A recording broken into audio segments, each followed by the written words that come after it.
ہم آپ کو بتاتے ہیں آپ نبی علیہ السلام کے گستاخ ہیں جو نبی علیہ السلام سے آپ مانگ رہے ہیں، حالانکہ ہمارے نبی علیہ السلام ہمیں یہ تعلیم دے کے گئے ہیں کہ ہر مشکل اور پریشانی میں اللہ سے مانگنا ہے۔ آپ نبی علیہ السلام سے مانگ کر رسول اللہ کے بہت بڑے گستاخ بن رہے ہیں، کیونکہ آپ کی تعلیمات کے خلاف ہے۔ آپ نے کہیں تعلیم فرمایا کہ میری قبر مبارک پہ آ کے مجھ سے مانگ لینا؟ یہ لا کے جعلی روایتیں مصنف ابن ابی شیبہ سے، ایک بدو آ گیا، عرابی آ گیا، اس میں آمش مدلس عن سے روایت کر رہا ہے، وہ جعلی روایتیں ایک دور کی کتابوں سے پیش۔ بقیہ ویڈیو دیکھنے سے پہلے ویڈیو کو لائک کریں، چینل کو سبسکرائب کریں اور بیل آئیکن پر کلک کریں۔ شکریہ۔ اعوذ باللہ من الشیطان الرجیم، بسم اللہ الرحمن الرحیم۔ ناظرین، آج وسیلے کی ایپیسوڈ نمبر 2 کے ساتھ میں پھر آپ کی برگاہ میں حاضر ہوں۔ بندہ ناچیز محمد اقبال رضوی آپ کے سامنے پہلے وسیلے کے اوپر ایک گفتگو کر چکا ہے، جو قرآن کی روح سے، قرآن کے اندر سے میں نے کچھ باتیں آپ کے سامنے پیش کی وسیلے کے اعتبار سے، اور وسیلے کی مختصراً تعریف بیان کی۔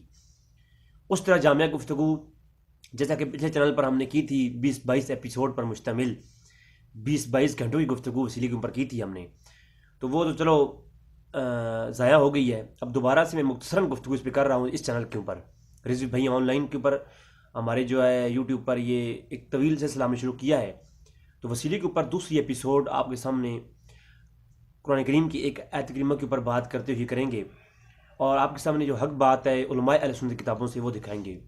اور آپ جانتے ہیں کہ میں نے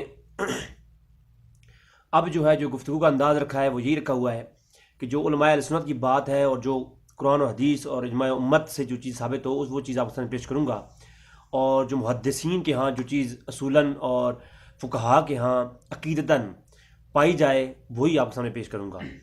کسی دیوبندی بریلوی یا کسی مسلک کی طرفداری بالکل بھی نہیں، جو حق بات ہے وہ پیش کروں گا، کیونکہ یہ مسلک پرستی اور کسی مسلک کی طرفداری کرتے ہوئے بعض لوگ اپنا موقف ظاہر کرنے کے لیے بعض چیزوں کا، بعض حدیثوں کا انکار کر دیتے ہیں، قرآن کی آیات پر ایسا کلام کر جاتے ہیں، تو وہ بھی غلطی کرتے ہیں، اور پھر اگلا جو ہے وہ اپنا ڈیفنس کرتے ہوئے اس طرح کئی طرح کی غلطیاں کر جاتا ہے۔ تو لہٰذا وسیلے کے اوپر بات کرتے ہوئے دوسرے ایپیسوڈ میں آج میں آپ کے سامنے ایک آیت کریمہ پیش کروں گا جس کی تفسیر پیش کرتے ہوئے بریلوی حضرات بھی کچھ غلوف سے کام لیتے ہیں، اور جو اس کے اگینسٹ حضرات ہیں وسیلے کے منکر، تو وہ بھی اس کے اگینسٹ جو ہے وہ ایک عمل، ان کا بھی لائے عمل ہوتا ہے، ایک رد عمل ہوتا ہے جو کہ دونوں طرح کی غلوف پر مشتمل ہوتا ہے۔ آج میں آپ کے سامنے اپنی بات کوئی نہیں کروں گا، آپ کے سامنے دلائل رکھ دوں گا تاکہ آپ علم میں آ جائے کہ اس آیت کریمہ کے اوپر جو بات کی جاتی ہے اور نبی کریم صلی اللہ علیہ وسلم کا وسیلہ لینا بعض وفات قبروں سے، قبر انور روضہ مبارک سے وسیلہ لینا اور آپ سے مدد مانگنے کے متعلق یہ جو حدیث اور ایک آیت کریمہ کی جو ہے وہ سہارا لیا جاتا ہے اس کی حقیقت کیا ہے۔ سب سے پہلے یہ بات یاد رکھیں کہ بریلوی حضرات کے اندر ایسی کئی شیعی عقیدے پائے جاتے ہیں جو کہ امام احمد رضا خان بریلویوں کا جو امام اور ترجمان ہے اس نے نہیں لکھے، اور اس نے اس کی تردید بھی کی ہے۔ یعنی امام احمد رضا خان فاضل بریلوی رحمۃ اللہ تعالیٰ علیہ، میں رحمۃ اللہ تعالیٰ علیہ کہتا ہوں اس لیے کہ ان کی تحقیقات کے اوپر جو پیور اصلی بریلوی میں ہوں، جو ان کی تحقیقات کے اوپر پڑھ کے سامنے پیش کی جائیں، ایسی نہیں کہ بعض پیران عظام کی جو ہے آڑ میں، پیر لفظ کے آڑ میں جو ہے وہ شیعت پھیلا رہے ہیں، کوئی رافضیت پھیلا رہے ہیں۔ تو ایک طبقہ ہے جو کہ جس کو ناسبی کہا جاتا ہے بریلویت کے اندر، وہ ڈاکٹر آصف جلالی صاحب کا طبقہ ہے، اور ایک جو وہ ہے جس کو رافضی کہا جاتا ہے اور وہ مولانا حنیف قریشی صاحب کا طبقہ ہے۔ تو اس طرح کی جو آپس میں لڑائی جھگڑا ہوتے رہتے ہیں، تو اگر یہ دونوں ہستیاں خود کو بریلوی بڑے فخر سے کہتے ہیں ہم بریلوی ہیں جناب، تو ان کو چاہیے کہ وہ احمد رضا خان فاضل بریلوی کو پڑھیں، یا تو کہہ دیں ہم بریلوی ہیں نہیں، اپنے آپ کو بریلویت سے نکال دیں، پھر وہ کوئی بات کرے تو بات ٹھیک ہے۔ ڈاکٹر طلعت صاحب نے تو خود کو یہ کہا کہ میں بریلوی نہیں کہتا خود کو، میں تو اہل سنت کہتا ہوں، تو ٹھیک ہے، وہ جو کہتے ہیں وہ احمد رضا خان فاضل بریلوی کی کسی بات کے اگینسٹ بھی جاتے ہیں تو انہیں ہم نہیں پکڑ سکتے، آپ کو پکڑ سکتے ہیں، کیونکہ آپ نے دعویٰ کر رکھا ہے کہ ہم بریلوی ہیں، آپ نے بریلویوں کی طرف سے دفاع کر رکھے ہیں، تو پھر چاہیے کہ عوام تک اصل بات پہنچائے نا۔ یہ جو ایک طرف یہ شیعہ عقیدہ جو ہے ایک حد تک آپ بڑھا کر کے مزارات کے اوپر وسیلے کا جو اصل ماخذ ہے، جو وسیلے کا اصل معنی ہے، اس کو اس حد تک پہنچا دیا کہ آج عورتوں اور مردوں کے اخلاق مزاروں پہ ہوتے ہیں، تو یہ کس کا قصور ہے جناب؟ کیا احمد رضا خان فاضل بریلوی نے یہ لکھا ہے؟ اگر لکھا ہے تو پھر تو بریلویوں کا عقیدہ ہے، پھر تو آپ لوگ کرو۔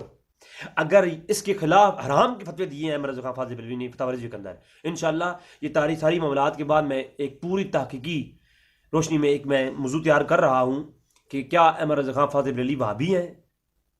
اس کے اندر میں دکھاؤں گا کہ امام احمد رضا خان فاضل بریلوی کے جو عقیدے ہیں توحید کے متعلق اور یہ قبروں کے متعلق، وہ جو آج جو خود اہل توحید کہلواتے ہیں ان سے بھی سخت ترین ہے، آج کل لوگوں نے آگے سے بدنام کر دیا ہے۔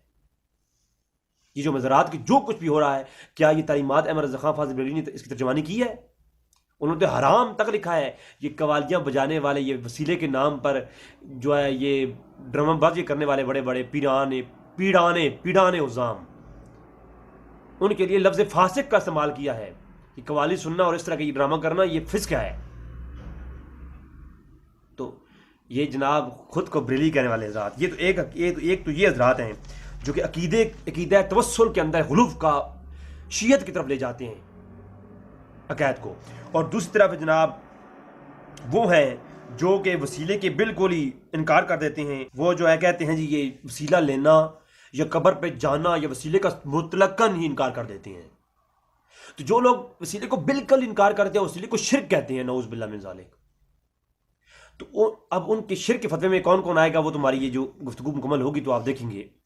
تو جو بالکل وسیلے کو شرک کہہ دیتے ہیں، پھر وہ لوگ ان کا قصور یہی وہ اسی لیے کہتے ہیں، جب یہ سارے معاملات دیکھتے ہیں نا تو ان کا جو ہے وہ پھر آگے سے ریئیکشن اتنا سخت دیتے ہیں۔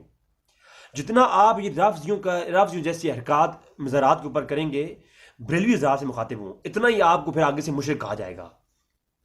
کیونکہ آپ جب اس سلنڈر پر آپ کو چاہیے جناب، اگر آپ اتنے بڑے بڑے جلوس نکلوا سکتے ہیں پاکستان کے اندر، تو ایک جلوس اس نام پہ نکلوا دیں کہ جناب اس کے بعد کوئی پیر قانون حکومت سے ریکویسٹ کریں کہ ایسا قانون ہو جائے کہ قبروں کے اوپر یہ میلے شیلے اور یہ جو باجے شاجے اور ناچ گانے اور یہ خرافات ہو رہی ہیں، تو ان کے اوپر جو ہے قانون لاگو کیا جائے، جو پیر ایسا کرے اس کو چترول کی جائے، اس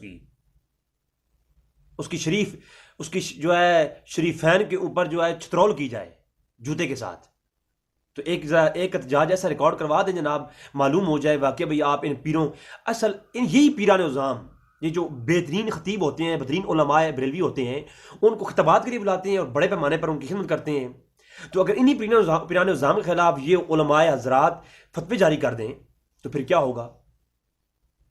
میں ساروں کی بات نہیں کر رہا، میں یہاں پر صرف جن کے اندر یہ نیم رافضیت پائی جاتی ہے ان کے لیے بات کر رہا ہوں۔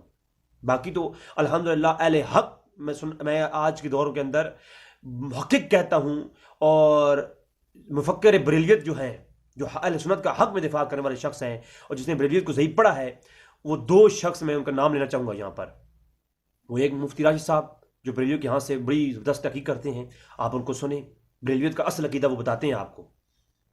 پھر دوسرے number per Ali Nawaz on line کے نام سے چینل ہے، آپ ان کو دیکھیں۔ اصل بریلوی جو ہے وہ آپ کو کبھی ان خرافات کی طرف رجحان یا ان کے خلاف بات فتوے جاری کیے ان لوگوں نے، لیکن جو نیم رافضی ہیں وہ ان پیروں کے خلاف نہیں بولیں گے۔ تو یہ وسیلے کی آڑ میں یہ بڑی بات ہے جناب۔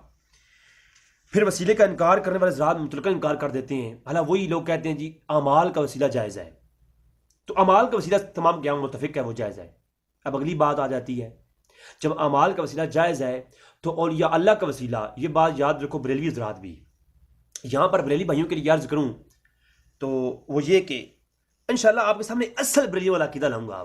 اب انشاءاللہ بریلیت پہ کام کرنا ہے میں نے، اور میں آپ کو دکھاؤں گا کہ اصل بریلیوں کا عقیدہ کیا ہے جو شرک سے پاک ہے۔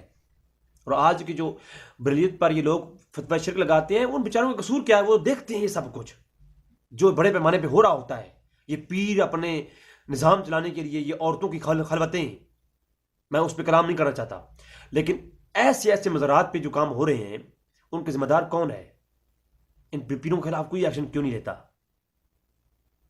یہ جناب یہ چیز ہے، یہ پیری نے، میں پیروں کے خلاف نہیں ہوں، اصل جو پیر شریعت کا جو پیر ہو اس کے احمد رضا خان فاضل بریلوی نے 3 بڑی شرطیں بتائی ہیں۔ اگر اصل بریلوی بنو نا، پھر امام احمد رضا خان فاضل بریلوی رحمۃ اللہ تعالی علیہ اصلی بریلوی والا عقیدہ سنو ذرا آج انشاءاللہ، یہ اب میں دکھاؤں گا آپ کو۔ جب اصلی بریلوی والا عقیدہ رکھو گے نا، تم ہی وہابی ہو، پھر وہابیت کا جو اصل عقیدہ ہے وہ اور امام احمد رضا خان فاضل بریلوی کا جو اصل عقیدہ ہے، عقائد میں ایک اتنا فرق نہیں ہے جتنا آج لوگوں نے بنا دیا گیا ہے۔ تو امام احمد رضا خان فاضل بریلوی کہتے ہیں اصل پیر جو ہے اس پیر کو پیر مانو، باقی سارے کی چترول کرو۔ فتاوی رضوی کے اندر کہتے ہیں کہ وہ پیر جو با جماعت نماز مسجد میں نہ پڑھتا ہو، آج یہ خطیب بھی نہیں پڑھتے، آج یہ خطیب بھی نہیں پڑھتے۔ تو پیروں کی بات پھر بات کی، پیر تو بیچارے ٹی وی لگایا ہوا، سگریٹ لگایا ہوا بیٹھے ہوئے اندر، مرید آ رہے ہیں 500 روپے جس کے پاس ہے اس کو اندر آنے دو، باقی کو باہر چھوڑ دو، اللہ کرم کرے گا۔ لیکن اب وہ حضرات جو ہیں ایسے بارے میں امام احمد رضا خان نے کیا کہا ہے؟ امام احمد رضا خان کو بدنام کس نے کیا؟ یہ آج کے ان پیران نظام کے ان اعمال اور آج کے یہ خطیبوں نے۔ جب تھوڑی شہرت مل جاتی ہے نا، پہلے علماء اچھے کام کرتے ہیں، شہرت مل جاتی ہے پھر ان کے پٹاخے پھوٹتے ہیں، پھر امام احمد رضا خان فاضل بریلوی کو بدنام کر دیتے ہیں اپنے الٹی سیدھی عقائد کر کے۔ امام احمد رضا خان کہتے ہیں رحمۃ اللہ تعالی علیہ، آپ فرماتے ہیں کہ وہ پیر جو با جماعت نماز مسجد میں نہ پڑھے، جو با جماعت نماز کو تارک ہو، اس کی ہاتھ پہ بیعت کرنا حرام ہے۔ تھوڑا بہت اب نہیں کہا، ڈائریکٹ حرام کا فتویٰ لگایا۔ اور وہ پیر جو داڑھی مٹھی بھر سے کم رکھے شریعت کا جو حکم ہے اس سے، تو اس کے ہاتھ پہ بھی بیعت کرنا حرام ہے۔ میں نے بڑے بڑے حق خطیب جیسے بڑے بڑے میں نے پیر دیکھے، داڑھی نہیں ہے ان کی، تو پیر کا دعویٰ بھی ہو اور داڑھی بھی نہ ہو، اور خود بریلوی بھی کہے خود کو، ٹھیک ہے۔ تو جو ہے پھر یہ دوسری شرط۔ تیسری شرط، تیسرا جو اس کے لیے ہونا ضروری ہے وہ یہ ہے کہ عورتوں سے پردہ کرتا ہو۔ اگر آج یہ پیر عورتوں سے پردہ شروع کر دیں تو ان کا نظام بند ہو جائے، کیونکہ ان کی عیاشی بھی، مکاری بھی اور پیسہ بھی یہ آتے ہی عورتوں سے ہے۔ اور میں کہتا ہوں ایک اس حد تک گری ہوئی وہ قوم ہے جن کی عورتوں جو ہے یہ اکیلے نامحرم پیروں کے پاس جاتی ہیں۔ کچھ ہے حیا شرم آتی ہے کہ نہیں آتی؟ تو اس بارے میں سوچنا چاہیے۔ اچھا، تو یہ ہے جناب پیر کی شرائط۔ اب جو ہے جی ولی کا وسیلہ جو دینا ہے، اب وسیلے کی ٹاپک پہ آتے ہیں۔ بہت ہو گئی جناب، اس سے زیادہ کروں گا تو پھر میرے لیے مشکل ہو جائے گی، اتنا کافی ہے۔ آج کل تو خیر مجھے لوگ کہہ رہے ہیں جی یہ تو مرتد ہو گیا ہے۔ اچھا، اور جناب وسیلے کی طرف آتے ہیں۔ یاد رکھیں وسیلے کا جو موقف ہے اس پہ جو بریلویوں کی بیسک کتابوں میں عقیدہ ہے، اور جو باقی علماء فرقوں کے بیسک کتابوں میں عقیدہ ہے، اور جو علماء اہل سنت کی کتابوں میں عقیدہ ہے، اور جو قرآن و حدیث میں عقیدہ ہے، وہ ایک ہی ہے، اس میں کوئی تعارض نہیں۔ اگر پڑھ کے سمجھا جائے تو معلوم ہو جائے گا۔ آج انشاءاللہ آہستہ آہستہ ساری باتیں سامنے آئیں گی۔ اب اہل حدیث حضرات کہتے ہیں کہ وسیلہ جو ہے کسی شخص یا ذات کا وسیلہ ناجائز ہے، اور بریلوی کہتے ہیں نہیں، کسی ولی کی ولایت یا اس کا ولیوں کا وسیلہ جائز ہے، اور نبیوں کا وسیلہ بھی جائز ہے، ان کے وسیلے سے دعا کرنا جائز ہے، اور ان کے وسیلے سے مانگنا بھی جائز ہے۔ اب یہ دو عقیدے ہیں، اگر ان کا غور کیا جائے تو جو اہل حدیث کا عقیدہ ہے کسی شخص کی بذات ہی اس کا وسیلہ دینا، یہ حقیقت میں یہ حرام ہے۔ وسیلہ کسی ذات کا نہیں ہوتا۔ جو کسی ذات کا وسیلہ دے رہے ہوتے ہیں اس کی صفات یا اس کے اعمال کی وجہ سے دے رہے ہوتے ہیں، یہ بات یاد رکھیں۔ کیونکہ اگر کسی ذات کا ہی وسیلہ دینا ہو تو کسی گناہگار کا کیوں نہیں دیتے؟ پھر کسی جو ہے شرابی کا کیوں نہیں دیتے؟ آپ نہیں دیتے، کیوں؟ کیونکہ شرابی کی جو اعمال ہے وہ بدکاری کے ہیں، تو بدکار ایک شخص جو ذاتی ہی بدکار ہے اس کا وسیلہ نہیں ہوگا۔ کیوں؟ کیونکہ اس کا تعلق جو اس کی جو جسم کا، اس کی ذات کا جو تعلق ہے وہ بدکاری سے ہے، تو لہٰذا فی ذات ہی کسی شخص کا وسیلہ ناجائز ہے، جو اہل حدیث کا موقف ہے۔ بالکل ٹھیک ہے یہ بات۔ اب آتے ہیں ذرا بریلویوں کی طرف۔ یہ جو دیوبندی ہیں، دیوبندی بریلوی سب کا عقیدہ ایک ہی جیسا ہے۔ میں اشرف تھانی صاحب کی کتاب میں دکھا دوں گا۔ یہ وسیلے کے اوپر دیوبندیوں اور بریلوی دونوں بھائی ہیں، دونوں کا عقیدہ ایک ہے، اور دیوبندیوں اور بریلویوں کا سارا عقیدہ یہ ایک ہے کتابوں میں دیکھا جائے تو۔ باقی بات کی آج کل کے مولوی ان کا اپنا روٹی روز جلانی ہے۔ اگر جو ہے دیوبندی بریلویوں کو بدعتی نہیں کہیں گے، اور تین طبقے ہیں، ایک غیر مقلدین جو کہ مشرک کہتے ہیں بریلویوں کو، دوسرے دیوبندی ہیں جو کہ بدعتی کہتے ہیں، مشرک نہیں کہتے اور صحیح بھی نہیں کہتے، درمیانہ طبقہ رکھتے ہیں، بدعتی کہتے ہیں، اور آگے سے بریلوی ہیں وہ ان دونوں کو گستاخ کہتے ہیں۔ یعنی جنت میں کسی نے نہیں جانا، جنت ایسی رہے گی۔ تو آپ مجھے بتائیں کہ اصل میں اگر یہی لوگ آرام سے بیٹھیں اور یہ جانتے بھی ہیں، علماء جانتے ہیں، لیکن علماء یہ پیش کریں گے تو ان کی روٹی روزی کا مسئلہ ہے، پھر وہ بند ہو جائے گی۔ الیاس گھمت صاحب کی کتابیں بکنا بند ہو جائیں گی، انیب قریشی صاحب کے خطابات ہونے بند ہو جائیں گے اگر وہ نہیں کیسا کریں گے، تو پھر یہ ایشو ہو جائے گا۔ اس لیے حق بات وہ سامنے نہیں لاتے۔ اب آپ دیکھیں ذرا، فی ذات ہی اہل حدیث کا یہ عقیدہ ہے، غیر مقلدین کہتے ہیں فی ذات ہی کسی فرد کا وسیلہ دینا ہی جو ہے، چاہے وہ زندہ ہو یا مردہ ہو، یہ ناجائز ہے۔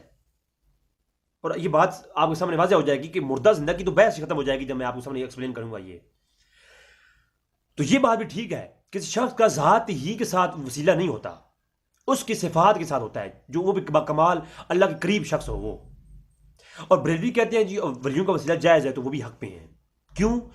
اولیاء اللہ کے اعمال نیک صالح، جو اولاد ان کے نیک صالح اعمال جو ہوتے ہیں، اور ان کی جو ولایت صفت ہوتی ہے، اس کی وجہ سے اس شخص کا وسیلہ ہوتا ہے، صرف اس شخص کا وسیلہ نہیں۔ داتا علی اجویری جو نام آپ نے سنا ہوگا، رحمۃ اللہ تعالیٰ علیہ، بہت حضوری والی ہستی گزرے، ان کی اوپر میں کافی ایک الگ سے کلپ لاؤں گا، اور ان کے اوپر جو اعتراضات ہیں ان کے جواب بھی انشاءاللہ ہم دیں گے۔ حقیقت میں اہل سنت کے ترجمان تھے وہ بھی، ان کی بہت ساری کتابیں ہیں، لیکن ایک کتاب بچی کشف المحجوب کے نام سے، اس کے اوپر جو اعتراضات ہیں مرزا انجینئر صاحب کے، انشاءاللہ تعالیٰ اس کے اوپر تحقیق گفتگو ہماری ہوگی۔ تو وہ جو ہے، اب آپ توجہ فرمائیے گا، اب علی اجویری رحمۃ اللہ تعالیٰ علیہ کو ان کا وسیلہ کوئی دے تو کیوں دے رہا ہے وسیلہ؟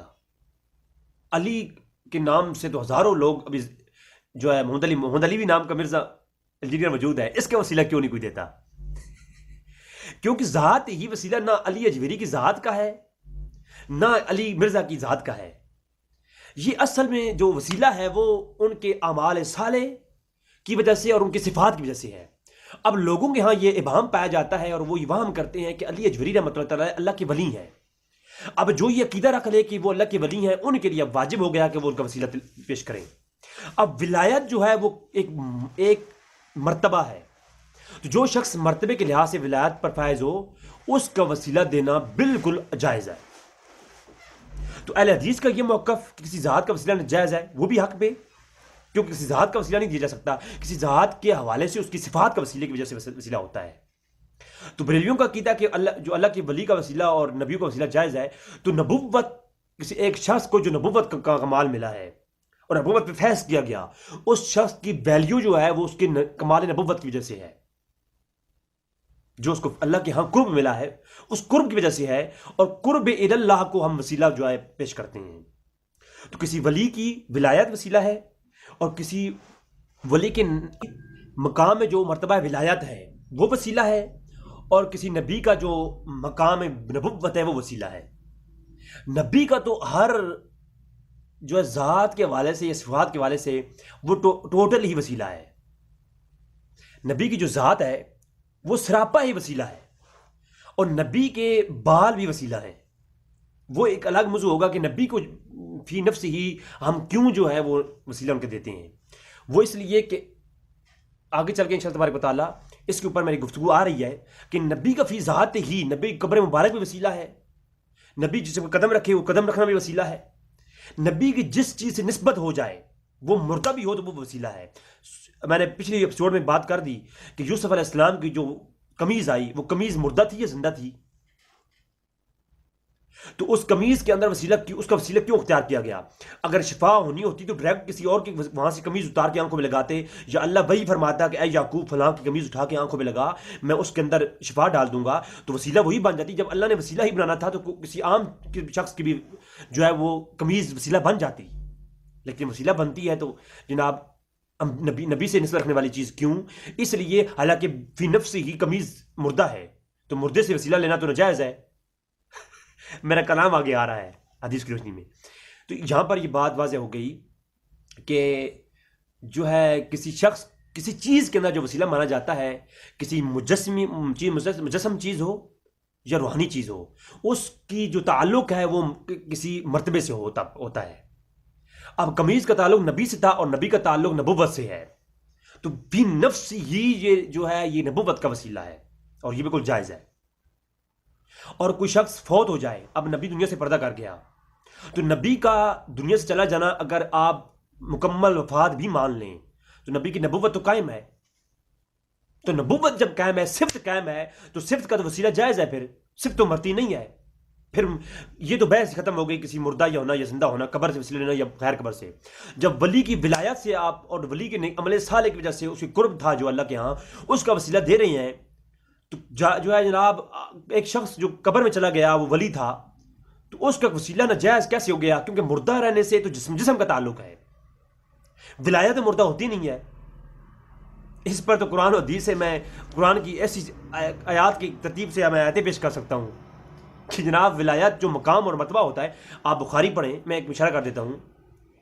احد کے اندر جب صحابہ کرام شہید ہوئے تو حضور نے فرمایا جس کو سب سے زیادہ قرآن حفظ ہے اس کو سب سے آگے دفن کریں. یا رسول اللہ مرنے کے بعد تو یہ مقامات، علم، یہ ولایت، یہ تقوی یہ ختم ہو جاتا ہے نا؟ فرمایا نہیں، جس کو سب سے زیادہ قرآن حفظ ہے اس کو سب سے آگے دفن کریں، پھر اس کے بعد جس کو تھوڑا حفظ ہے پھر اس طرح. یعنی مرنے کے بعد بھی وہ جو مقام علمی ہے اور مقام ولایت ہے اور مقام تقوی اور پرہیزگاری ہے وہ برقرار رہتا ہے. اس نے زندگی میں قرآن حفظ کیا تھا، زیادہ قرآن جس کو حفظ ہے سب سے آگے اس کو دفن کرے. بخاری کی روایت. تو جناب یہ چیز ہے، کتاب الجنائز میں دیکھ سکتے ہیں. میں نے یہ اختصاراً یہ بات پیش کر دی جناب. اب جو ہے بریلوی حضرات ایک آیت پیش کرتے ہیں اور اس کے اوپر جو ہے وہ پیش کرتے ہیں یہ وسیلہ ہے اور اس کے انکار کرتے ہیں جناب تمام غیر مقلدین اور بہت سارے اعتراضات اس پہ ہوتے ہیں. دونوں طرح سے گفتگو ہوگی انشاءاللہ تبارک تعالیٰ. آیت کریمہ ہے، اللہ تبارک و تعالیٰ نے ارشاد فرمایا، سورہ نساء کی آیت نمبر 64 ہے. اللہ ارشاد فرماتا ہے وَلَوْ أَنَّهُمْ إِذْ ظَلَمُوا أَنفُسَهُمْ جَاءُوكَ فَاسْتَغْفِرَ لَهُمُ الرَّسُولُ لَوَجَدُوا اللَّهَ تَوَّابًا رَحِيمًا. وَلَوْ أَنَّهُمْ إِذْ ظَلَمُوا جَاءُوكَ، اور جب تمہاری جانوں پہ ظلم کر بیٹھو، جاؤکا برگاہ مصطفیٰ میں آ جاؤ، اور فاستغفر اللہ، اور اللہ سے استغفار کرو، واستغفر لهم الرسول، اور تمہاری رسول بھی سفارش کر دے، وہ بھی دعا تمہارے لیے کر دے. لوجد اللہ، یہ لام تحقیق کا ہے، اور تم یقینی پالو گے اللہ کو تواب اور رحیمہ، نہایت توبہ قبول کرنے والا اور رحیم پالو گے. اب اس آیت کو پیش کرتے ہیں ریلیز رات، اور اسی عنوان سے ایک اور بھی آیت کی میں قرآن میں موجود ہے، لیکن اس کو ریلیز رات پیش نہیں کر دے. اب ان دونوں کے اندر بھی فرق نظر آ جائے گا. تو وہ کیا ہے جناب، وہ بھی ذرا آپ کو دکھا دیتا ہوں. سورہ آل عمران ہے اور آیت نمبر 135 ہے، والذین اذا فعلوا فاحشہ، اور ایسے لوگ جو اپنی کوئی فحشہ کام کر بیٹھیں، او ظلموا انفسہم، اور اپنی جانوں پہ ظلم کر بیٹھیں، ذکر اللہ، اور ذکر کریں اللہ کا، اور ذکر کو پناہ لیں. پھر جب اپنی جانوں پہ ظلم کر بیٹھو کیا کرو؟ ذکر کرو اللہ کا. فاستغفروا لذنوبہم، اور اپنے گناہوں کی پھر معافی مانگیں. پہلے کیا کریں؟ پہلے ذکر کریں، اور ذکر کرنے کے بعد پھر اس ذکر کے بعد پھر اپنے گناہوں کی معافی مانگیں.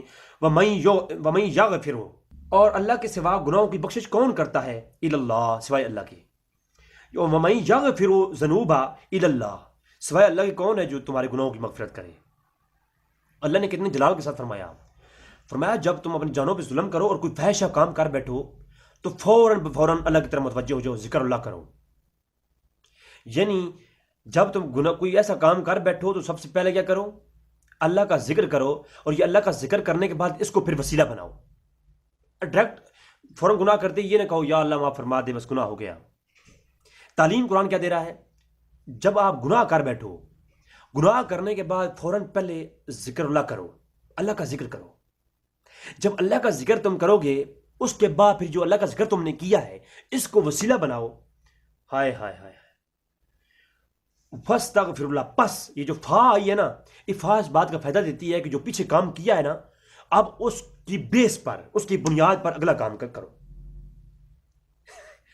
اگر تم کھانا کھا چکو پس پھر جو ہے میرے پاس آ جاؤ. یہ میں نے کسی کو حکم دیا، جب تم کھانا کھا چکو پس میرے پاس آ جاؤ. یعنی ایسے نہیں کہ تم کھانا کھائے بغیر آؤ، یہ دونوں طرف کا حکم وجوبی ہے. جب تم ذکر اللہ کر چکو فاستغفروا اللہ فاستغفروا لذنوبہم، پھر تم اللہ کی طرف استغفار کے لیے آ جاؤ، ہمیں گناہ کو توبہ کرو.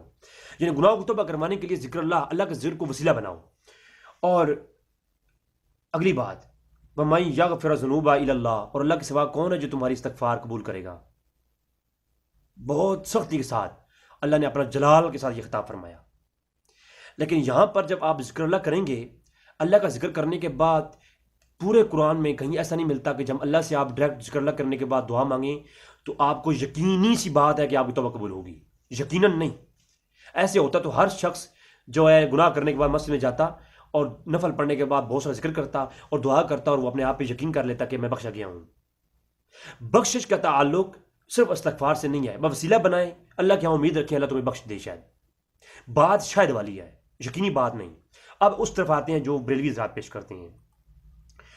تو جب یہ تم آیت پڑھو سورۃ نساء کی، اس میں آپ دیکھو اور اس میں دیکھو، آیتیں دونوں ایک طرح کی ہیں، لیکن اسی میں اللہ نے تھوڑی وضاحت فرما دی. فرمایا جب تم اپنی جانوں پہ ظلم کر بیٹھو، وَلَوْ أَنَّهُمْ إِذْ ظَلَمُوا، جب اپنی جانوں پہ تم ظلم کر بیٹھو تو کیا کرو؟ آئے ہائے جاؤ کا میں نبی کے پاس آؤ اور فاستغفروا اللہ، اللہ سے تب استغفار کرو. اب معلوم ہوا کہ یاد رکھو پہلی والی آیت یہ بتا رہی ہے کہ گناہ کے بعد استغفار کرنے کے لیے پہلے ذکر کرنا ہے. ذکر کرنے کے ساتھ ساتھ اب اس آیت کو ساتھ ملاؤ تو دونوں کو ملا کر کے مفہوم یہ بنتا ہے حضور کی برگاہ میں آؤ، اللہ کا ذکر بھی کرو. اس کے بعد اب یہ نہیں کہ صرف اللہ کے رسول کو جو لوگ وسیلہ مانتے ہیں، آج اللہ کے نبی کو وسیلہ تو مان لیا، نماز ایک نہ پڑھی، اللہ کے رسول کو وسیلہ مان لیا، عمل صالح ایک نہ کیا اور کہا جناب ہم تو بخشے بخشائے ہیں. اللہ کے رسول صلی اللہ علیہ وسلم اس کی ہرگز سفارش نہیں کریں گے. جو شخص اعمال جو ہے وہ ایسی کرتا ہے اور ذکر اللہ نہیں کرتا اور فیض کی طرف نہیں جاتا، فیض کا تارک ہے اور آ کر کے جو ہے کہتا ہے جی حضور میں بس میرے لیے وسیلہ ہے، بے شک اس کا یہ عمل ٹھیک ہے جو حضور کو وسیلہ بناتا ہے. لیکن اس سے پہلے کہ جو حکم ہے قرآن میں وہ بھی دیکھیں نا، پہلے ذکر اللہ کرو اور ذکر اللہ کے ساتھ ساتھ پھر حضور کی برگاہ میں آؤ. لیکن ذکر اللہ تمہارے لیے گارنٹی نہیں ہے کہ تمہیں بخش دیا جائے گا. ذکر اللہ کرو، امید رکھو اللہ سے اور اللہ حضور کی برگاہ میں آ جاؤ.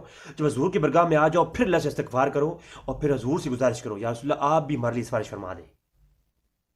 تو میں پہلے عرض کر چکا یہ صرف حضور کی حیات کی بات نہیں، کیونکہ حضور سے جو سفارش کی جا رہی ہے، حضور کی نبوت تو آج بھی قائم ہے. تو حضور کی نبوت کو آج وسیلہ بنا کر کے حضور کی نبوت سے اور حضور کی جو ہے ذات سے تو جو ہے وہ آج بھی جائز ہے، کیونکہ حضور کی نبوت آج بھی ہے اور حضور کی ذات کا وسیلہ تو وہ آگے چلے گفتگو آ رہی ہے کہ حضور کے تو بال کا وسیلہ دینا بھی جائز ہے، حضور کلام کا وسیلہ دینا بھی جائز ہے، حضور کے اٹھنے بیٹھنے کا وسیلہ دینا بھی جائز ہے حضور کی وفات کے بعد بھی. کیونکہ حضور کا ہر گوشہ، حضور کا ہر عمل، حضور سراپا ہی وسیلہ ہیں امت کے لیے. وہ ایک آگے گفتگو ہماری آئے گی. تو نبی کریم صلی اللہ علیہ وسلم کا وسیلہ دینا بالکل بدریق اولا جائز ہے. پھر حضور تمہارے لیے استغفار فرما دیں، پھر کیا ہے اللہ وجد اللہ، ہائے ہائے پکی بات، لام تحقیقی لگا کر کے بند کر دیے، کلوز کر دیا ٹاپک کہ ہاں حضور کے برگاہ میں آؤ، حضور تمہارے لیے استغفار کر دیں، خدا کی قسم اللہ تمہیں مل جائے گا. لا وجد اللہ، تحقیق تمہیں اللہ کو پالو گے، گارنٹی والی بات ہے. اور پورے قرآن میں اپنی استغفار پہ کسی شخص کو بخشنے کے اوپر اللہ نے اتنی بڑی گارنٹی نہیں عطا فرمائی. بس تم گناہ کرو استغفار کرو، اللہ چاہے تمہیں بخش دے. لیکن جب نبی کے برگاہ میں آ کے تم استغفار کرو گے، خدا کی قسم تمہیں بخش دیا جائے گا. لوجد اللہ، تحقیق تم پال ہوگے اللہ کو. اور امام مظری کہتے ہیں تفسیر، امام قاضی ثناء اللہ پانی پتی کہتے ہیں تفسیر مظری کے اندر کہ تواب اور رحیمہ سے پہلے لوجد اللہ اس پہ وقف کرو. تواب اور رحیمہ اس کا سوال جواب ہے، یعنی اللہ تو کو پال ہوگے. یہ سوال ہے کس حال میں؟ تو تواب اور رحیمہ نہایت توبہ قبول کرنے والا. اب اس کو آتے ہیں جناب سب سے پہلے حافظ ابن کثیر دمشقی، جو کہ غیر مقلدین کے ہاں بہت بڑے امام ابن تیمیہ اور ابن قیم کے شاگرد ہیں. وہ اس آیت کے تحت کیا لکھتے ہیں جناب؟ وہ کہتے ہیں ایک عرابی آیا، ایک شخص آیا، ابھی حضور کو دفنائے ہوئے کچھ وقت ہوا تھا، یا بعض روایت میں ہے کچھ چند دن ہوئے تھے، آپ کی قبر مبارک ابھی کچی تھی. ایک شخص آیا اور آ کر کے قبر انور کے اوپر اپنا چہرہ رگڑنا شروع کر دیا اور لفظ دیکھیں اور کہتا ہے جالسن کن تو جالسن ہند قبر نبی صلی اللہ علیہ وسلم فجاء اعرابی فقال السلام علیکم یا رسول اللہ. بھائی ہم نے وہ شخص جو بیان راوی کرتا ہے، راوی کہتا ہے، اب راوی کون ہے آگے حدیث کتب میں یہ دکھاؤں گا. یہ صرف بریلوی حضرات صرف ایک دو کتابوں سے دکھاتے ہیں نا، یہ روایت بڑی کتابوں میں اندر ہے اور اس کے اوپر علماء کے حکم بھی لگایا ہے، وہ آگے چل کے بات ہوگی. تو فرمایا کہ وہ شخص آیا اور اس نے آگے چہرہ رگڑنا شروع کر دیا اور کہنے لگا السلام علیکم یا رسول اللہ، یا رسول اللہ آپ پر سلام ہو. سلام کیا حضور کو، اللہ کے رسول کو سلام کیا اور فرمایا وَلَوْ أَنَّهُمْ إِذْ ظَلَمُوا، وہی آیت پڑھی پوری اور فرمایا وَقَدْ جِئْتُ، ہائے ہائے ہائے ہائے، فرمایا یا رسول اللہ میں نے یہ پھر شعر پڑھے. فرمایا ایک طویل حدیث بات کہتے ہیں کہ یا رسول اللہ میں اپنی جانوں پہ ظلم کر بیٹھا ہوں اور تیرے اللہ کا حکم ہے قرآن کے اندر کہ جب اپنی جانوں پہ ظلم کر بیٹھو تو اللہ کے رسول کی برگاہ میں آ جاؤ. تو یا رسول اللہ میں آپ کی قبر انور پہ آ گیا ہوں، میں آپ کی برگاہ میں آ گیا ہوں، تو میرے لیے سفارش فرمائیں، اللہ مجھے معاف فرما دے. تو ابھی وہ شخص وہیں پر تھا، کوئی ایک شخص وہاں سو رہا تھا، وہ جاگ کر اٹھا اور کہنے لگا کہ اے ربی، ابھی اللہ کے رسول میرے خواب میں آئے ہیں اور تیری بخشش کر دی گئی ہے. حافظ ابن کثیر تفسیر ابن کثیر کے اندر اسی آیت سورہ نساء کی آیت نمبر 64 کے نیچے یہ جو ہے نا تفسیر میں یہ روایت لکھتے ہیں. پھر اس کے اوپر کافی طویل گفتگو بھی کرتے ہیں حافظ ابن کثیر مکمل ساتھ جناب. تو اسی کو جامع الاحکام امام قرطبی رحمۃ اللہ تعالی علیہ آپ بھی اسی روایت کو لائے ہیں اور اس کے اوپر طویل جو ہے وہ بحث کی ہے. کہتے ہیں یہ وہ ایک رابی آیا، ٹھیک ہے، اور پوری روایت پیش کرتے ہیں ان روی ابو صادق ان علی قال قادم علینا عرابی بعد ما دفن رسول صلی اللہ علیہ وسلم بثلاثه الایام، 3 دنوں کے بعد ایک شخص آیا. تو کہتے ہیں جی وہ قبر رسول پر آیا اور آ کر کے جناب اس نے جو ہے حضور سے کہا یا رسول اللہ ہے، یا رسول اللہ ہے، فاسمعنا قولک، میں نے سنا ہے یا رسول اللہ کہ اللہ کلام میں ہے کہ وَلَوْ أَنَّهُمْ إِذْ ظَلَمُوا أَنفُسَكُمْ جَاءُوكَ. آئے ہائے. تو اس شخص نے جو ہے پھر اسی آیت کے تحت جو ہے وہ یعنی استغفار کیا اور اس کے بارے میں پھر ایک شخص کو خبر آئی کہ اسے بخش دیا گیا ہے. بات سمجھ آ رہی ہے؟ تو یہ جناب دوسرا حوالہ. تو اس روایت کو لکھنے کے بعد امام قرطبی نیچے جو ہے حاشیے میں آپ دیکھیے گا کہ تخریج کیا کی گئی ہے کہ صالح ابو صادق جو ہے ان سے یہ روایت ہے کوفی سے، اور وہ کہتے ہیں اسمہ مسلم بن یزید وکیلا عبداللہ ابن ناقد صدوق اور حدثنا علی، مرسل روایت ہے یہ. اور یاد رکھیں کہ میں نے ایک پورا لیکچر گھنٹے کا ریکارڈ کروایا ہے کہ مرسل صحابہ میں جو روایت مرسل ہوتی ہے وہ صحیح سند اس پہ حجت ہوتی ہے تمام فقہا کے ہاں، اس کا انکار پوری امت میں کسی نے نہیں کیا. تو یہ مرسل روایت ہے. اور میں نے یہ بھی کہا تھا کہ اگر یہ ضعیف روایت بھی ہوتی، شدید ضعیف بھی ہوتی، تو باب و تفسیر میں ضعیف روایت بھی قابل قبول ہوتی ہے. حالانکہ یہ روایت کے اوپر آگے علماء کی جریں آ رہی ہیں، بلکہ اس کو ابن عبد البر نے بہجۃ المجالس کے اندر نقل کیا، امام النووی نے مجموع کے اندر نقل کیا، حافظ ابن کثیر تفسیر ابن کثیر کے اندر. یہ اسی قرطبی کے نیچے آپ جائیں حاشیے میں سب لکھا ہوا ہے. اور یہ پوری تخریج کرنے کے بعد کہتے ہیں کہ وقال شیخ عبد الرحمن سعدی فی تفسیری ہی، کہ انہوں نے اس کو حجت کے طور پر عبد الرحمن میں سعدی نے پیش کیا ہے. تو یہ قرطبی ہے جناب. اس سے آگے چلتے ہیں، یہاں تک تو آپ بریلیوں سے سنتے ہیں. اب آج تھوڑی آگے بات ہوگی. اب کہتے ہیں جی اس حدیث کی سند دکھائیں اور اس کی سماع کی تصریح پیش کریں. تو جناب آؤ جی آپ کے سامنے اس کی ذرا پوری سند پیش کرتے ہیں جناب. شعب الایمان امام ابی بکر احمد بن حسین بہکی، امام بہکی رحمۃ اللہ تعالی علیہ 458 ہجری آپ سنہ وفات ہے. آپ شعب الایمان کے اندر باب الفی مناسک کے اندر یہ باب الاعتماد لاتے ہیں. حدیث کا نمبر ہے 4187. اخبرنا ابو علی ان محمد بن رو بن یزید بصری حدثنی ابو حرب حلالی قال حج العرابی فلما جاء الى مسجد رسول صلی اللہ علیہ وسلم. سند کے ساتھ جو ہے امام بہقی لائے ہیں اور کہتے ہیں کہ ایک شخص آیا مسجد نبی کے اندر، حج کے لیے آیا ہوا تھا وہ شخص، اور وہ آیا مسجد نبی کے اندر تو اس نے دیکھا کہ حضور کو رحلت فرمائی ہوئی یہ چند دن ہو چکے ہیں. تو آپ ایک قبر پر گیا اور جا کر کے سلام کیا، السلام علیکم یا رسول اللہ وثم سلام علی و ابی بکر و عمر، اور تمام بکر عمر کو رضی علی کو سلام کیا اور کہا کہ یا رسول اللہ کہ میں نے سنا ہے کہ میں اپنے اوپر بہت خطائیں کر چکا ہوں اور آپ سفارش کرتے ہیں، اور یا رسول اللہ میں نے لان قال فی محکم الکتاب ہی ولو انہم ظلموا انفسهم جاؤک فاستغفر اللہ واستغفر الرسول لوجد اللہ توابا رحیما.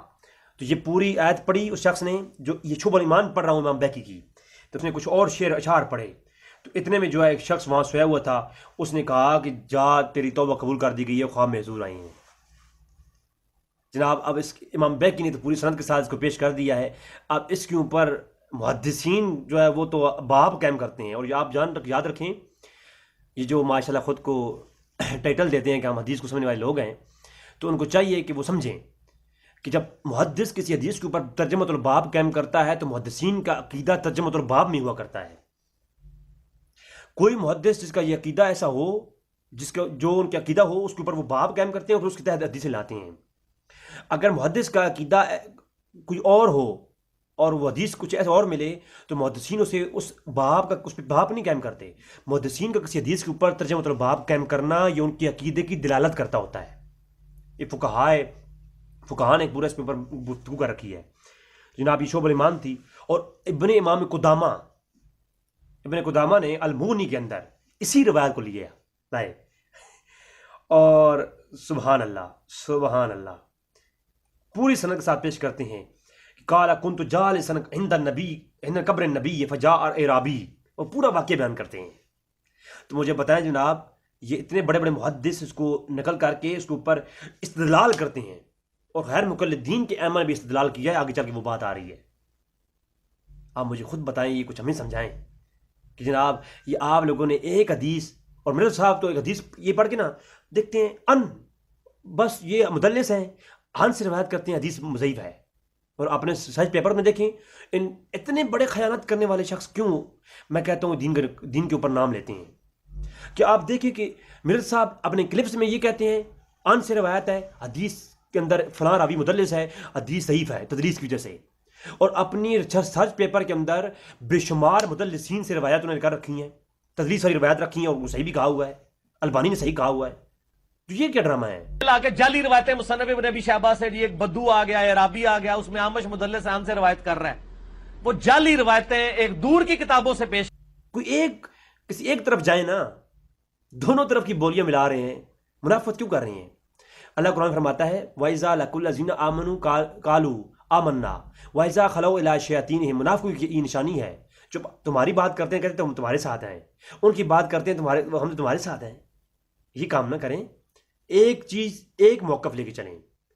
آپ نے اکثر کافی دفعہ آپ 5B جو اپنا ریسرچ پیپر ہے وہ اکثر دکھا رہے ہوتے ہیں، اعتراض یہ بھی آتا ہے اس میں ضعیف روایتیں ڈالی ہوئی ہیں آپ نے۔ ضعیف روایتیں ہم یہ کہتے ہیں کہ اس 5B ریسرچ پیپر میں کوئی ایک روایت ایسی دکھائیں جس کو دور حاضر میں کسی محدث نے صحیح نہ کہا ہو، کہ میں نے علم کو ایک جگہ یکجا کیا۔ کئی حدیثیں شیخ البانی کے نزدیک اور امام ترمذی کے نزدیک صحیح ہے، مثلا وہ جو روایت ہے کہ وہ عبید اللہ ابن زیاد کے نتنوں میں سانپ گھس گیا، اس کو امام ترمذی نے لکھا ہے کہ حدیث صحیح ہے، امام ترمذی نے، اور شیخ البانی نے بھی۔ شیخ زبیر صاحب کہتے ہیں یہ تدلیس کی وجہ سے ضعیف ہے۔ تو چونکہ جو البانی صاحب اور امام ترمذی کی تحقیق کے اوپر لائے کرتے ہیں، ہم ان سے تو یہ نالج نہیں کھینچنا چاہتے۔ اس طریقے سے شیخ زبیر صاحب کی کئی روایتیں تحکیم والی صحیح ہیں، اس کو البانی صاحب ضعیف کہتے ہیں، اس حساب سے تو مجھے وہ بھی نکال دینی چاہیے۔ تو ہم نے یہ کیا تھا، یہ مجھے ساری چیزیں پتہ ہیں، ہم یہ کہتے ہیں اس پمفلٹ میں 200 روایتیں، کوئی ایک روایت ایسی بتائے جس کو بالاجماع تمام محدثین نے ضعیف کہا ہو، کسی نہ کسی نے صحیح کہا ہوگا۔ ہم نے نالج ایک جگہ ایک موقف کے اوپر اپنا دفاع کریں۔ ہاں میں وسیلے کی موقف لیا ہوا ہے، تو جو وسیلے کے اوپر آج موقف پیش کر رہا ہوں نا، آپ مجھے غیر مقلدین کی طرف دیکھیں گے تو ان کے لیے میں یہی موقف پیش کروں گا، بریلیوں کے لیے کر دیکھیں گے تو میں ان کے لیے یہی موقف پیش کروں گا، دو گلی پڑی سی انشاءاللہ نہیں۔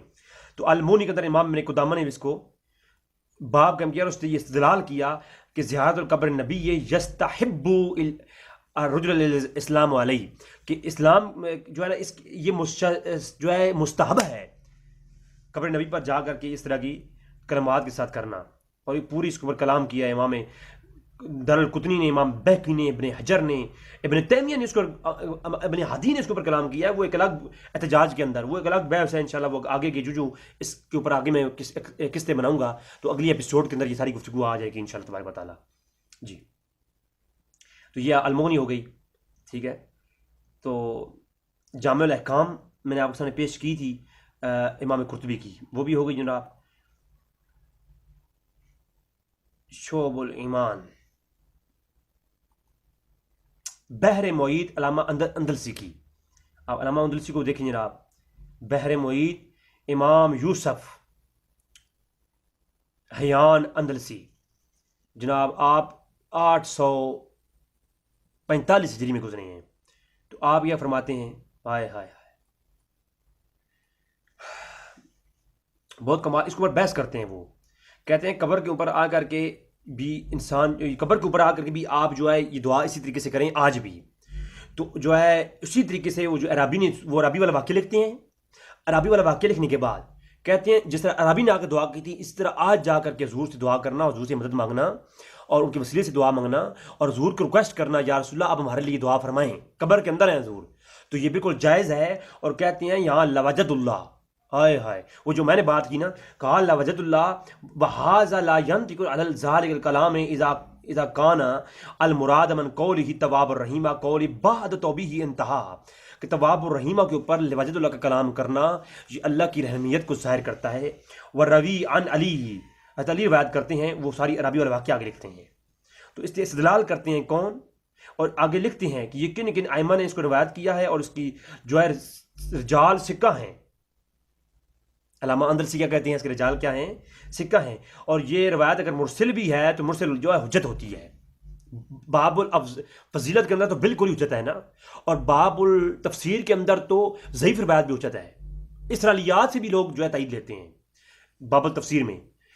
ہاں باب الاحکام کے اندر ضعیف حدیث کے اوپر تھوڑا کلام ہے, لیکن مرسل روایت جو ہے بعض باب الاحکام کے اندر صحیح روایت سے بھی اوپر افضل اور تقویت رکھتی ہے. وہ میرا کلپ پورا آپ دیکھ سکتے ہیں مرسل روایت کے بارے میں حکم.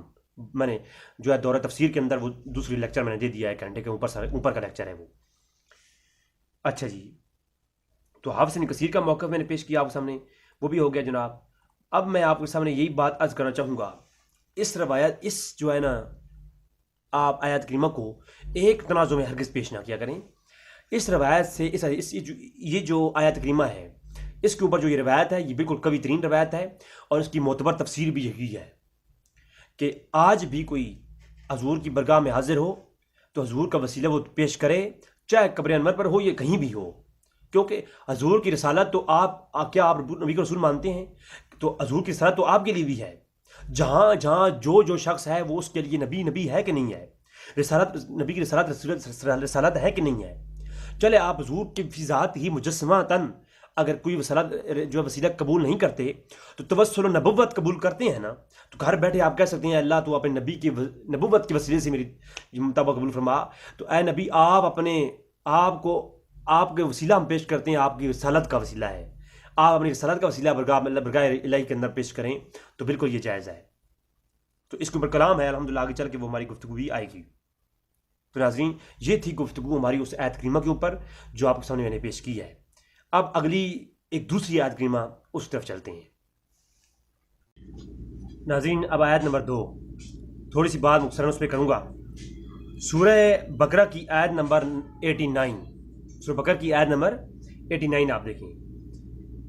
وَكَانُوا مِن قَبْلُ يَسْتَفْتِحُونَ عَلَى الَّذِينَ كَفَرُوا. اس آیت کے تحت اس کی جو تفسیر ہے اس آیت کی, امام ابو نعیم نے دلائل النبوہ کے اندر, امام سیوطی نے درر منصور کے اندر, امام ابن حجر اسقلانی نے الاصابہ کے اندر, اور امام تبری نے جامع البیان کے اندر, تفسیر تبری کے اندر, اور امام بہقی نے دلائل النبوہ کے اندر, اور اس کے علاوہ دیگر کتب کے اندر موجود ہے, اور علامہ آجری نے کتاب الشریعہ کے اندر. تو میں علامہ آجری کتاب الشریعہ سے دکھاتا ہوں آپ کو کہ خیبر کے یہودی عطفان قبیلے سے برسر پیکار رہا کرتے تھے, ہمیشہ لڑائی کرتے تھے. جب دونوں کا آمنا سامنا ہوا تو یہودی شکست کھا گئے. پھر انہوں نے یہ دعا پڑھتے ہوئے دوبارہ حملہ کیا, الہی اگر تو نے ہمیں عربوں پر فتح اور نصرت عطا نہ کی تو ہم تجھ سے سوال کرتے ہیں کہ اس نبی امی کے اس وسیلے سے جنہیں تو نے آخری زمانے میں ہمارے لیے بھیجنے کا وعدہ کیا ہے تو ہم اس کے مقابلے میں ہماری مدد فرما. تو ابن عباس کہتے ہیں کہ جب بھی وہ دشمن کے سامنا کرتے تو انہوں نے یہی دعا پڑھی اور عطفان قبیلے کو شکست دی, لیکن جب حضور نبی کریم صلی اللہ علیہ وسلم مبعوث ہوئے تو انہوں نے آپ کا انکار کر دیا, اور اس پر اللہ نے یہ آیت نازل فرمائی. حالانکہ جو ہے وَكَانُوا مِن قَبْلُ يَسْتَفْتِحُونَ عَلَى الَّذِينَ كَفَرُوا کہ حالانکہ تم اب میرے نبی سے منہ پھیرتے ہو، میرے نبی کا انکار کرتے ہو۔ اس پر یہ آیت نازل ہوئی کہ تم آخر زمان نبی صلی اللہ علیہ وسلم کا نام لے کر اور اس کے اترنے والی کتاب کے وسیلے سے کف اپنے مقابلے میں آنے والوں عطفان قبیلے والوں کے خلاف لڑنے میں اپنی فتح یابی کی دعائیں کرتے تھے، تم قرآن کے وسیلے سے اور نبی کریم صلی اللہ علیہ وسلم زمان کے وسیلے سے دعائیں کر مانگتے تھے۔ اور جب ان کے پاس وہ نبی حضرت محمد صلی اللہ علیہ وسلم جو ہے آ گیا تو اب اس کی جو انکار کرتے ہیں۔ تو بس دانستہ انکار کرنے والوں پر اللہ کی لعنت ہے۔ اس آیت کے آخر میں کیا ہے؟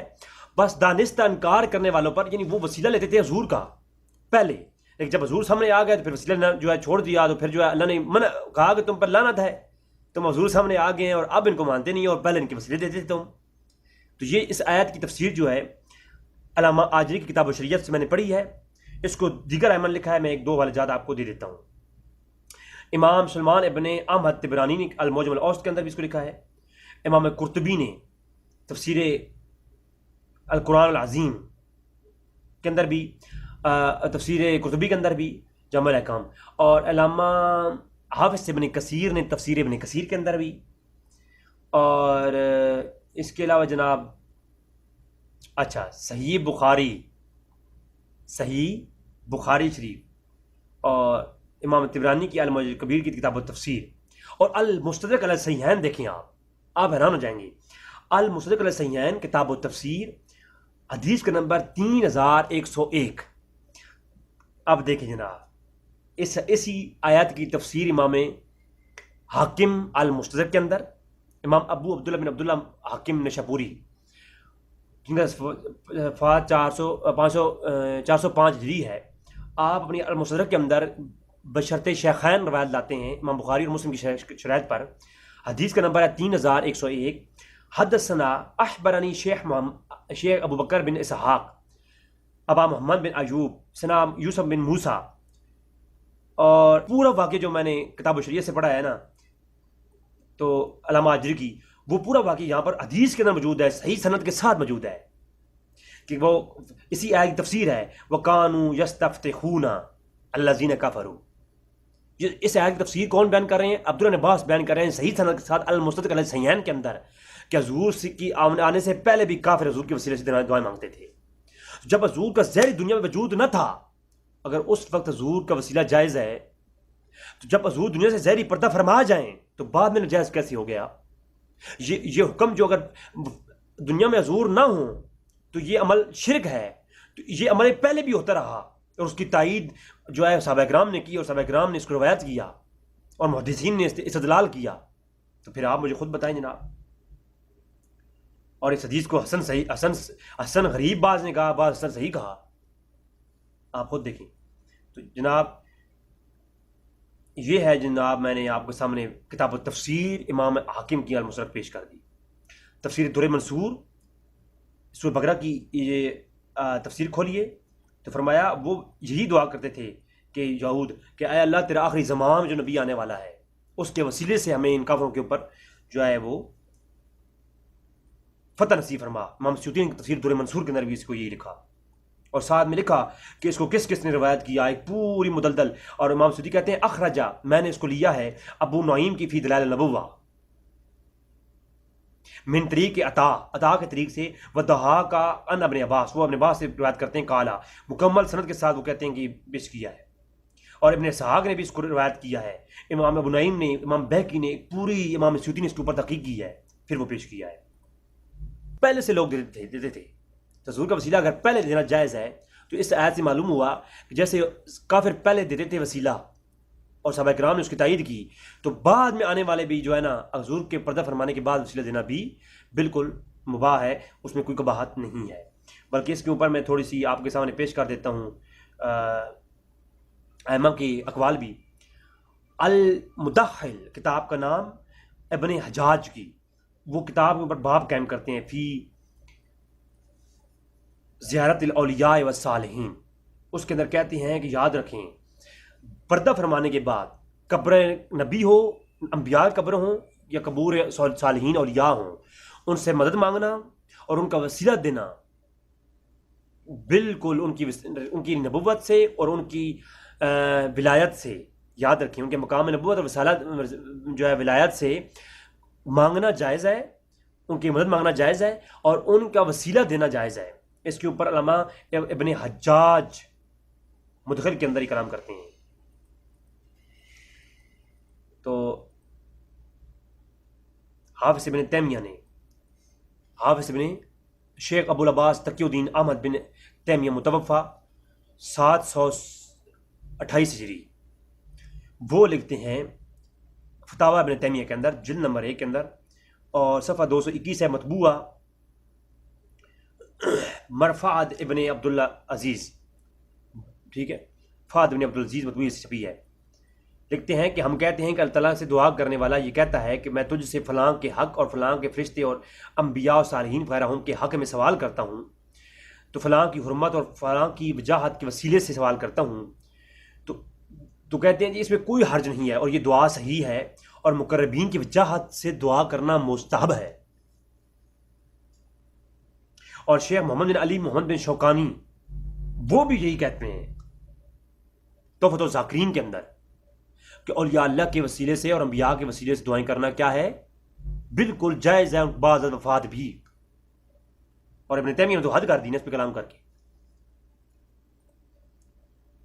اور حسن حسین کے اندر علامہ محمد بن محمد ابن جزری، علامہ جزری کہتے ہیں ان التوسل الی اللہ تعالی والصالحین من العبادہ، کہ صالحین اولیاء اللہ کا اور انبیاء کا وسیلہ بالکل جائز ہے، اس کے اوپر کلام ہی نہیں کیا جا سکتا۔ ایک طویل تحقیق کے بعد وہ پیش کرتے ہیں حسن حسین کے اندر امام ابن جزری۔ اور امام حاکم کہتے ہیں، امام حاکم کیا کہتے ہیں، ہائے ہائے ہائے، امام حاکم نے تو حد کر دی نا۔ امام حاکم کہتے ہیں، حاکم نے شاپوری کہتے ہیں کہ جب مجھے کسی غم کا، میں شدید غم کا میں شکار ہو جاتا ہوں، تو میں کیا کرتا ہوں، قرابت نبی صلی اللہ علیہ وسلم کہ نبی کے جو قریب ہیں، زیادہ ولی ہیں یا حضور سے زیادہ محبت کرنے والے ہیں، ان کی قبر پہ جاتا ہوں میں، اور میں وہاں پر جا کے دعا کرتا ہوں۔ جیسا کہ میں ایک دفعہ بہت پریشان ہوا اور غم کی حالت میں تھا، میں، امام حاکم کہتے ہیں جب میں غم کی حالت میں تھا تو میں نے کیا کیا کہ خواب کے اندر نبی کریم صلی اللہ علیہ وسلم کو فرماتے ہوئے سنا کہ یحییٰ بن یحییٰ کی قبر پہ جاؤ، اور پھر میں یحییٰ بن یحییٰ کی قبر پہ گیا اور وہاں جا کے ان کے وسیلے سے استغفار کیا اور جو حاجت طلب کی، تو اللہ مجھے یحییٰ بن یحییٰ کی قبر کے وسیلے سے میری حاجات کو پورا کرتا ہے۔ یہ حافظ ابن حجر کی ترہیب و ترہیب ہے میرے پاس، اور میں آپ کو مسکن لگا دوں گا، یحییٰ بن یحییٰ کا چیپٹر ہے۔ یہ تو بہت بڑے بھائی، بہت بڑے مشرک تھے یہ تو لوگ۔ آج کے جو لوگ ہیں یہی اہل ایمان ہیں، پرانے تو سارے مشرک ہیں۔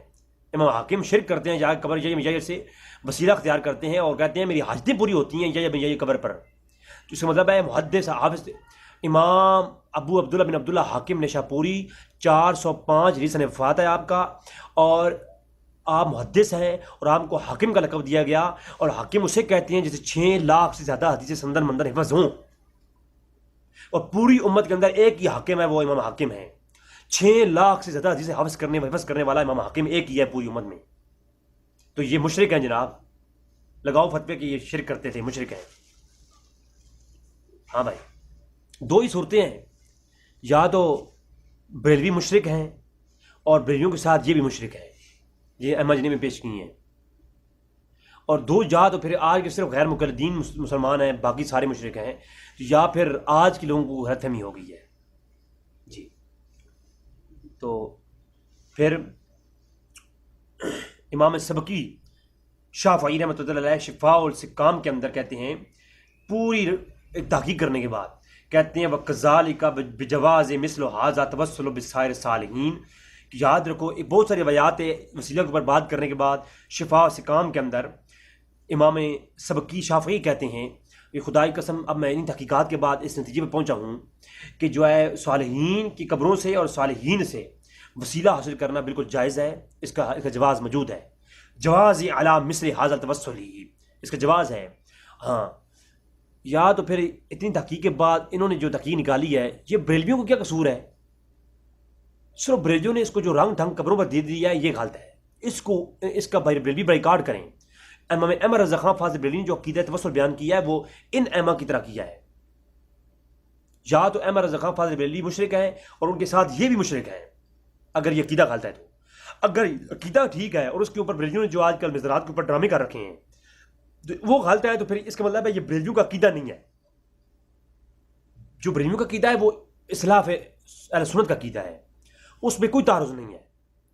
تو آج کل کوئی غلو کرتا ہے اس عقیدے میں تو غلطی اس کی ہے. لہٰذا احمد رضا خان فاضل بریلوی رحمۃ اللہ تعالیٰ علیہ حافظ ابن قیم ابن تیمیہ اور میں شوکانی صاحب کے دکھا چکا ہوں فتوے، سب کا ایک عقیدہ ہے اور وہی امام سبکی شافعی کا عقیدہ ہے، وہی میں امام ابن حجاج کا عقیدہ پیش کیا ہے. تو یقین جانیے یہ عقیدہ بالکل متفق ہے. آگے لڑائی جھگڑے مولویوں کے ہیں. جی کتاب الثقات لکھنے والے کس کی ہے؟ یہ امام ابن حبان، امام ابن حبان، امام ابی حاتم محمد بن حبان بن احمد تمیمی. امام ابن حبان کہتے ہیں خدا کی قسم میں کیا کرتا ہوں کہ جب میں بہت مشکل میں ہوتا ہوں یا مجھ پہ کوئی مصیبت آ جائے تو پھر میں امام کیا کرتا ہوں فتوس فزرت قبر علی علی ابن موسیٰ رضا صلاۃ علی جدہ و علیہ والہ کہ علی بن موسیٰ رضا جو ہے صلاۃ والسلام اور آپ کی آباء و اجداد بھی صلاۃ والسلام ہو، میں ان کی قبر پہ جاتا ہوں. فزرت علی قبر علی موسیٰ علی موسیٰ رضا. تو امام موسیٰ رضا کی قبر پہ امام ابن حبان کہتے ہیں میں جاتا ہوں جب میں مشکل میں ہوتا ہوں، پریشانی میں ہوتا ہوں، جا کر کے دروشی پڑھتا ہوں اور پھر میں ان سے دعا مانگتا ہوں ان کے وسیلے سے.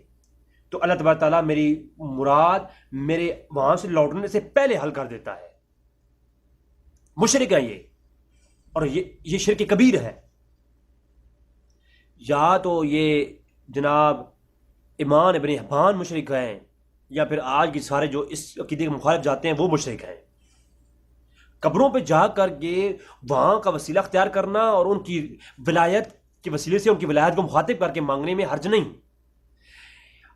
اگر ہے تو پھر یہ مشرک ہیں. اور دوسری طرف کہ فی ذات ہی سب کچھ بابا کرے گا، یہ پیر صاحب یہ جو قبر والا ہے یہی بچے دے گا، یہی جا کے قبروں پہ یہ اپنے جسم رگڑنے شروع کر دو، تو یہ ظلم ہے. ایسا عقیدہ نہیں کسی نے دیا. جا کر کے ان قبر سے 8 فٹ کے فاصلے پر 8 گز کے فاصلے پر کھڑے ہو جاؤ. چومنے کو منع فرمایا امام رضا خان فاضل بریلوی نے، قبر کے سامنے سجدہ کرنے سے منع فرمایا، طواف کرنے سے حرام کیا فرمایا امام احمد رضا خان فاضل بریلوی نے.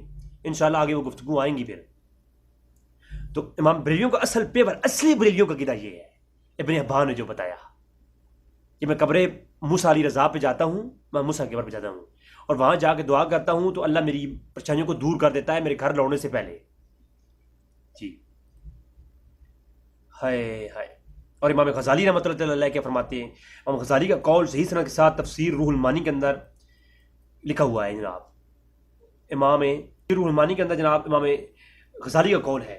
پوری تحقیق کے بعد کہتے ہیں کہ امام غزالی نے متفقہ فیصلہ دیا ہے کہ اور یا اللہ کی قبر سے اور انبیاء کی قبر کو وسیلہ بنانا اور ان کے وسیلے سے مانگنا بالکل جائز ہے. اس میں کوئی قباحت نہیں ہے. ٹھیک ہے. اور بڑی سخت لفظ بولے امام غزالی نے. اب چونکہ اس بات مجھے امام غزالی کی اپنی کتاب سے کہیں نہیں ملی تو یہ قول ہے امام غزالی کا اور یہ بالکل اس پہ اوپر اعتراض نہیں کیا جا سکتا. اگر امام غزالی کی یہ قول مجھے ان کی کتاب سے مل جاتا تو پھر میں اس کے اوپر مکمل تبصرہ کرتا.